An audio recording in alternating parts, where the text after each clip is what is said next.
오늘 함께 묵상하실 말씀은 시편 126편입니다.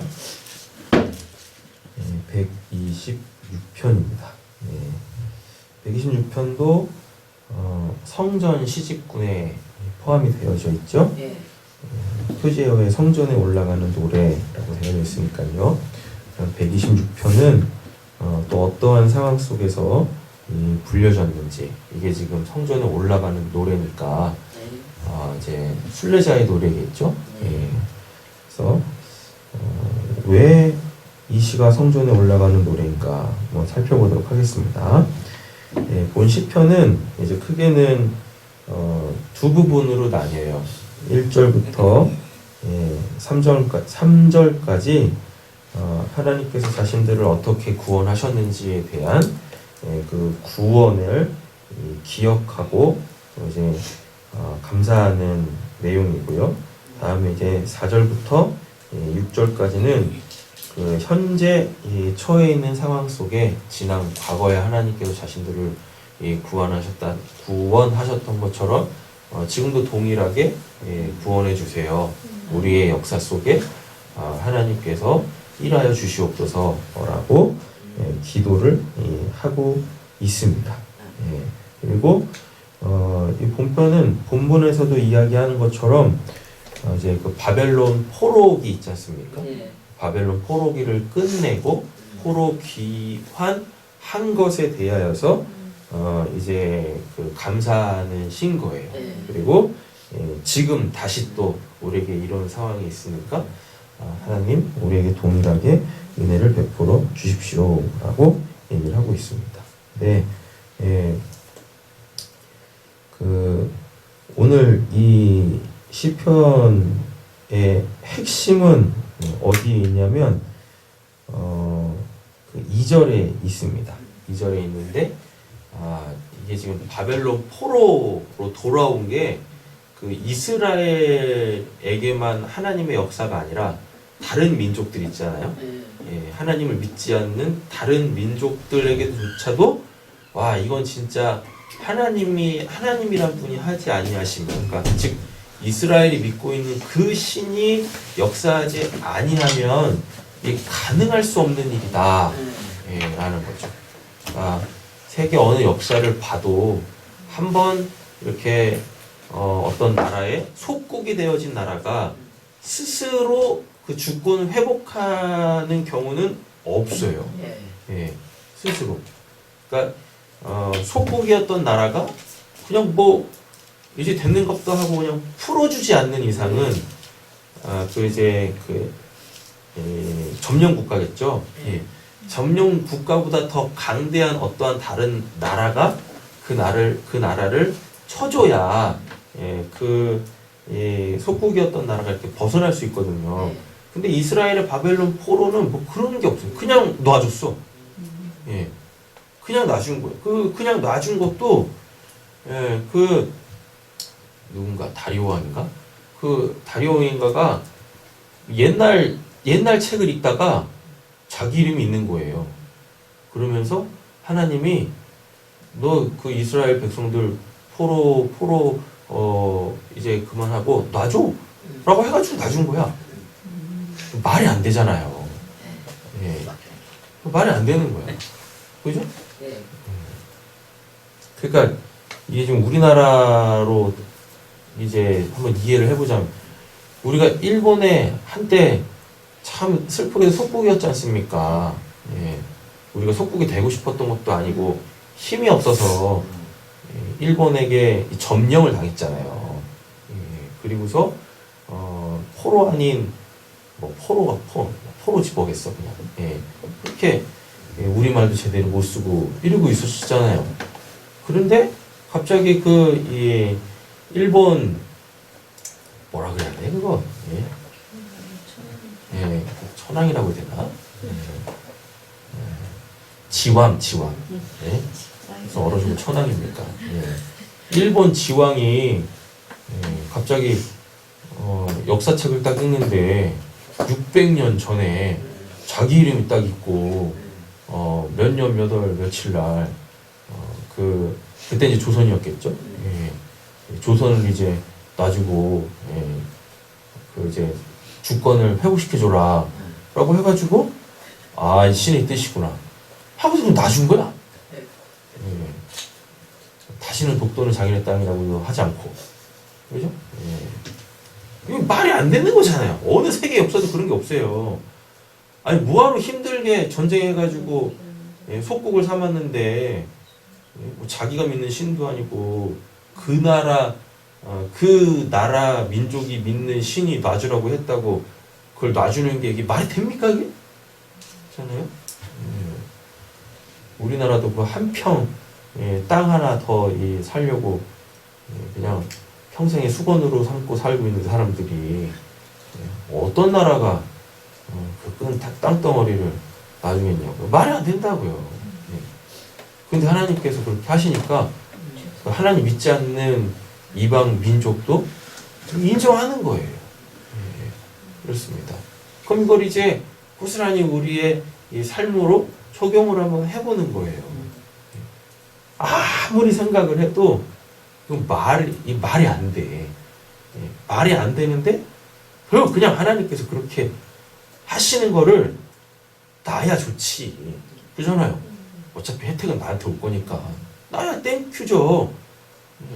근데 내가 그 뭐 어떠한 일이나 어떠한 문제라든가 어떠한 상황이 해결되어짐으로 통하여서 객관적으로 보면 손해보는 거 아닙니까? 이스라엘을 포로 생활에서 이렇게 풀어준다라는 게 엄청난 노동력의 상실인데 그렇지 않아요?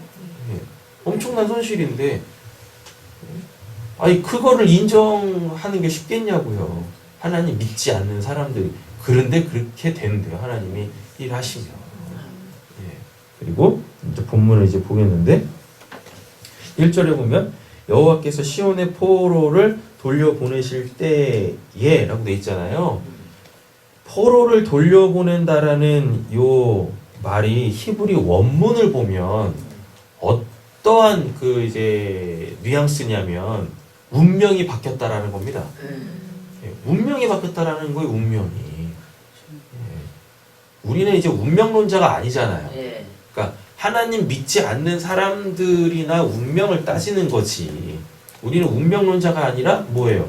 하나님이 일하시면 그렇게 된다잖아요. 하나님이 일하시면 그렇게 된다. 그런데 심지어 성경에서조차도 이건 진짜 말이 안 되는 거야. 말이 안 돼. 출애굽은 그래도 유혈 사태라도 있었지. 하나님께서 그냥 막 10가지 재앙 막 쏟아 부으면서 하나님의 살아계심을 나타내면서 그 하나님이라는 강대한 힘으로 끌고 나왔잖아요. 그리고 모세라는 지도자도 있었고, 근데 바벨론 그 이 포로 귀환은요 그런 것도 없어. 뭐 하나님이 뭐 엄청난 무슨 뭐 힘을 발휘하시면서 하지도 않으셨거든요. 그냥 옛 고서에 자기 이름이 있었어. 그래가지고 그냥 보내줬어요. 말이 안 되는 거예요 이게. 아무리 봐도 말이 안 돼요. 어느 날 갑자기 남편분들이 또 세원이가 이젠 교회를 가야 되겠습니다. 근데 뭐 하지도 않아요. 그죠? 자식 새끼 셋이 그냥 갑자기 그냥 세례를 받고 주를 위해 살겠습니다. 갑자기 그냥 어느 날 운명이 바뀌는 거야.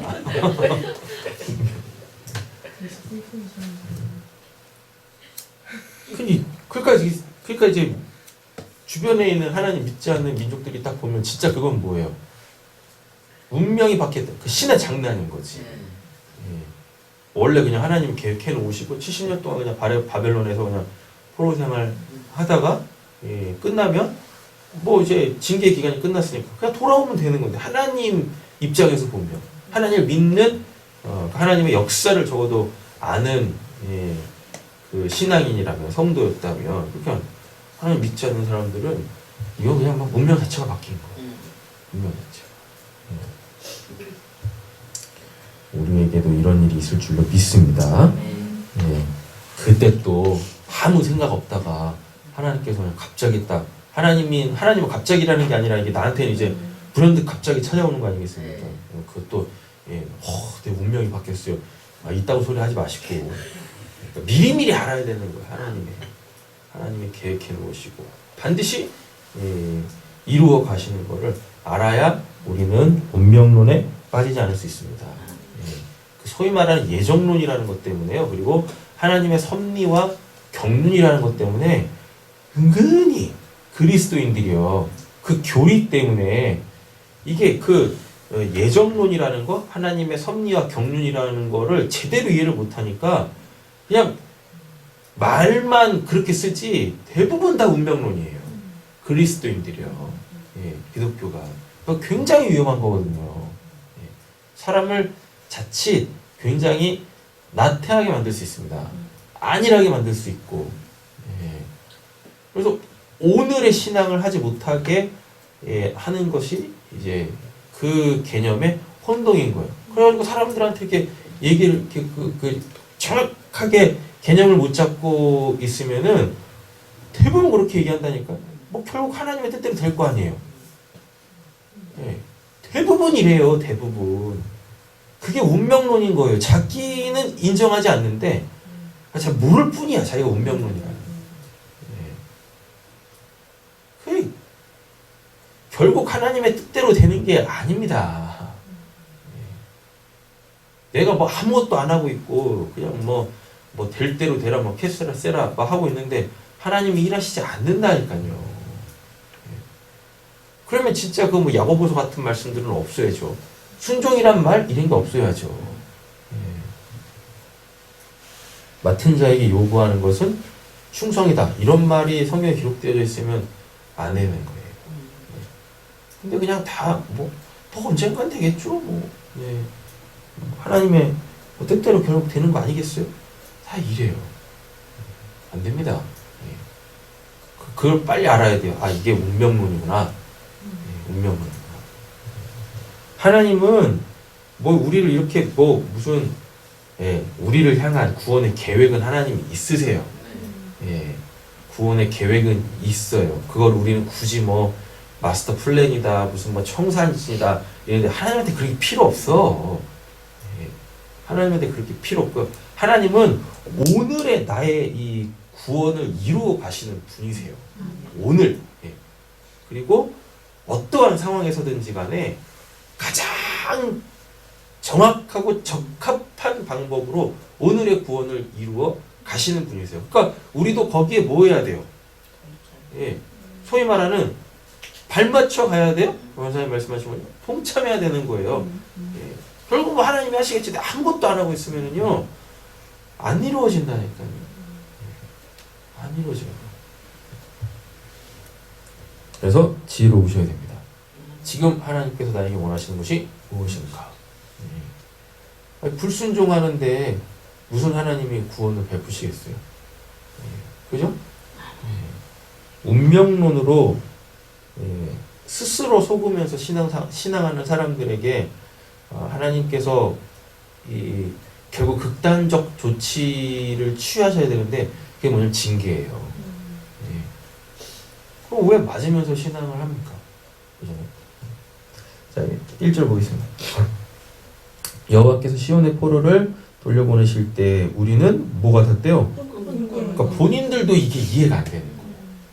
본인들에게 일어난 일인데도 불구하고 이게 그냥 기적이지. 기적인 거. 꿈꾸는 것 같았대잖아요. 근데 이게 지금 느낌이 어떠냐면 이게 지금 너무 좋은데 실감이 안 나는 상태. 근데 지금 자기네들은 그걸 이제 혜택을 받고 있는, 수혜를 받고 있는 거죠. 이런 상태죠. 2절. 그때 우리 입에는 웃음이 가득하고, 오늘도 우리 이렇게 한박 웃음 지내고 그 하루를 마칠 수 있으면 좋겠습니다. 우리 혀에는 찬양이 찼었도다. 그때 문 나라 가운데에 말하는, 주변에 있는 나라들, 하나님을 믿지 않는 나라들조차도 뭐라 그래요? 여호와께서 그들을 위하여 큰 일을 행하셨다 하였도다. 이게 왜 이렇게 큰일이냐? 만약에 전쟁을 해가지고 이겼다면 그러려니 하겠는데 이건 뭐 전쟁도 하지 않고 피 한 방울 흘리지 않고 그 뭐 바벨론이나 이스라엘 뭐 이 두 나라 아니면 또 뭐 주변에 있는 그 어떠한 나라도 뭐 그냥 뭐 서로 간에 어떠한 얼굴 붉힐 일도 없는 거예요. 예. 그냥 뭐 마치 그냥 그렇게 해야 되는 것처럼 일사천리로 착착착 진행이 된 거죠. 예. 그러니까 여호와께서 그들을 위해 큰 일을 행하셨도다 하였도다라고 이렇게 얘기하는 거죠. 예. 근데 본문을 이렇게 잘 보잖아요. 여호와께서 그들을 위하여라고 돼 있죠. 예. 하나님은 하나님을 위하여서 구원을 이루어 가시는 분인데 그게 사람들 눈에 보일 때는 인간은 항상 신을 믿지만 신 중심이 아니에요. 인간 중심입니다. 예.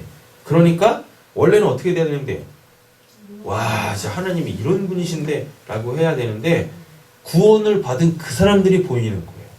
와, 여호와께서 그들을 위하여 큰 일을 하셨도다. 도대체 저 민족은 뭔가? 예. 하나님이 기분 나빠하시지 않습니다.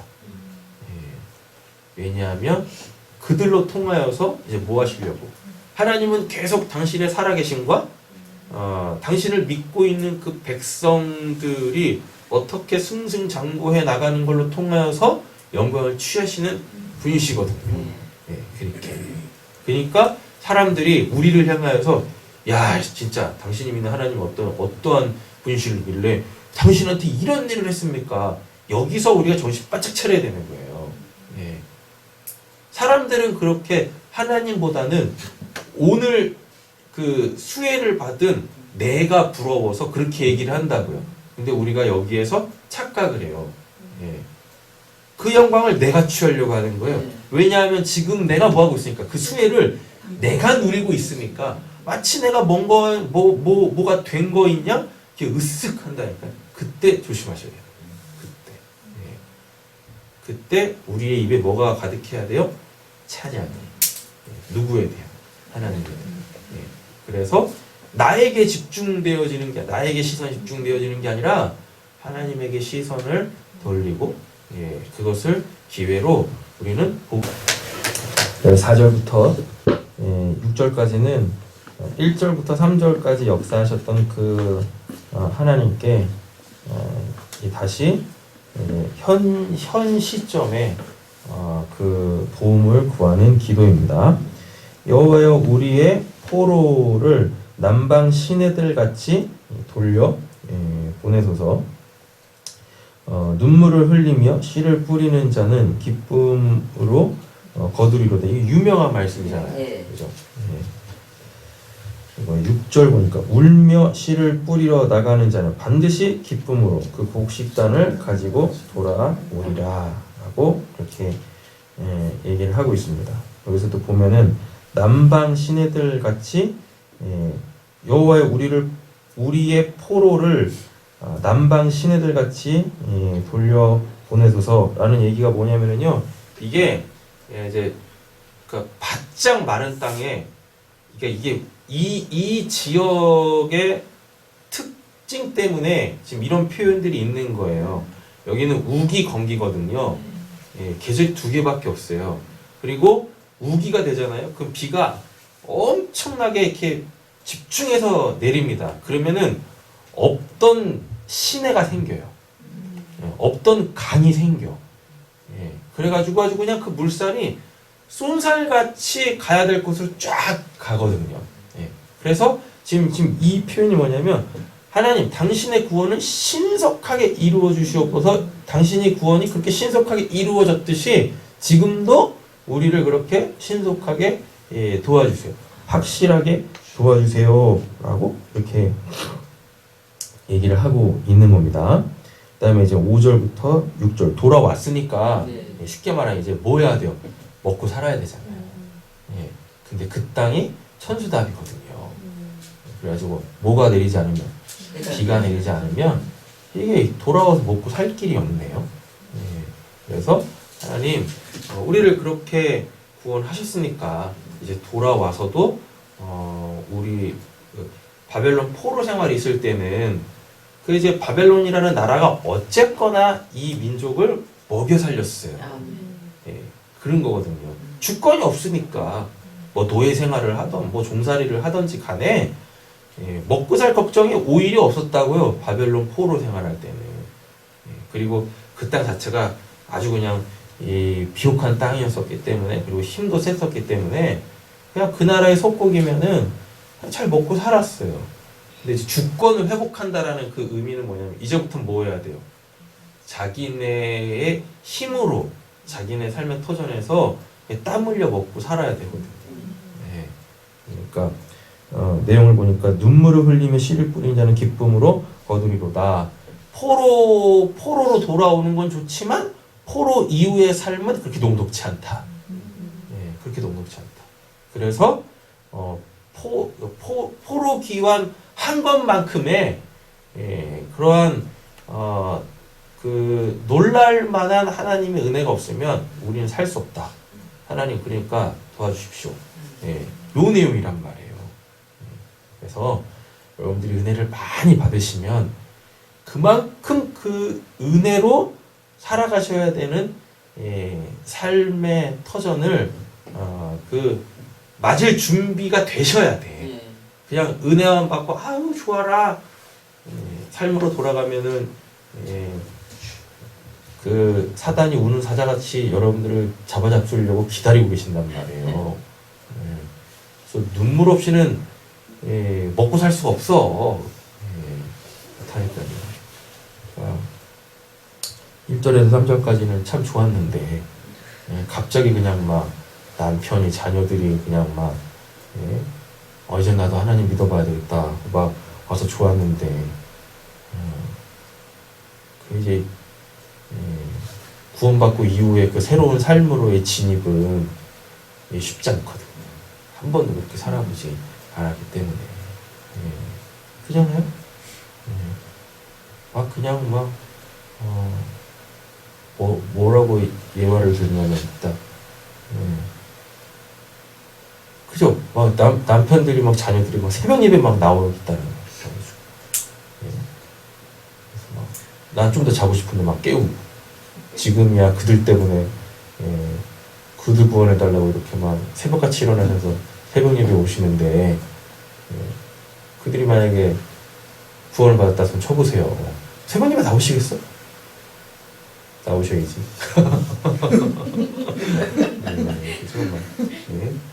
피곤해서 자고 싶은데 그냥 뭐 11월 30일까지 식독해야 되니까 빨리 와 앉아서 성경 같이 보자. 감당이 안 되는 거지. 좋은 표현으로다가 그렇죠? 그래서 은혜를 받고 자유해졌다고 룰루랄라 할 게 아니라니까요. 그만큼의 요구되어지는 삶의 현장에서의 땀 흘림이 애씀이 없으면 안 돼요. 그리고 이것은 분명히 우리에게 어떠한 특정적인 부분에서 반드시 주어집니다. 복음을 전한다라는 것에 대하여서 복음 전하는 게 쉽지 않지 않습니까? 그게 이제 막 밀려올 거예요. 하나님 진짜 저 사람 전도하고 싶은데 같이 신앙하고 싶은데 아무리 복음을 전해도 안 됩니다. 먹고 사는 것보다 더 힘든 마음 아픔이 힘듦이 오실 거라니까요. 그래서 오늘 이 표현들이 나올 수밖에 없어요. 눈물로 씨를 뿌림. 무슨 씨를 뿌리겠습니까? 복음의 씨를 뿌리는 거지. 이 말을 5절 6절을 다른 말로 바꾸면 예수님께서 딱 이 말씀하셨어요. 한 알의 밀알이 땅에 떨어져 뭐하지 않냐면 죽지 아니하면 열매를 얻을 수 없다라고 하거든요. 다른 게 아니라 그 하나님이 나를 살려주신 그 은혜를 안 자는 이제 나를 통하여서 다른 이를 구원하시기를 원하시는 그 하나님의 마음을 이게 어떻게 주체할 수가 없는 거예요. 그래서 그게 정말 부담스럽다라기보다는 아주 그냥 강력한 마음으로 나를 휘어잡는단 말이에요. 그 은혜의 자리로 진입해 들어가셨으면 참 좋겠습니다. 기도하겠습니다. 하나님, 우리의 구원이 하나님을 믿지 않는 특별히 내 가족에게도 정말 놀라운 일이게 하여 주시옵소서. 그래서 하나님의 살아계심을 인식하게 하시고 그 은혜를 받은 자가 즉 내가 그 큰 은혜로 이제는 하나님께서 구원하시려고 하시는 이들의 그 하나님의 마음을 알고 그 하나님의 눈물 흘림을 알고 내가 대신 흘리며 복음의 씨를 뿌릴 수 있는 자리로 나아갈 수 있는 저 우리 사랑하는 성도님들 되게 하여 주시옵소서. 아멘. 이 말씀 예수님의 이름으로 기도드립니다. 아멘.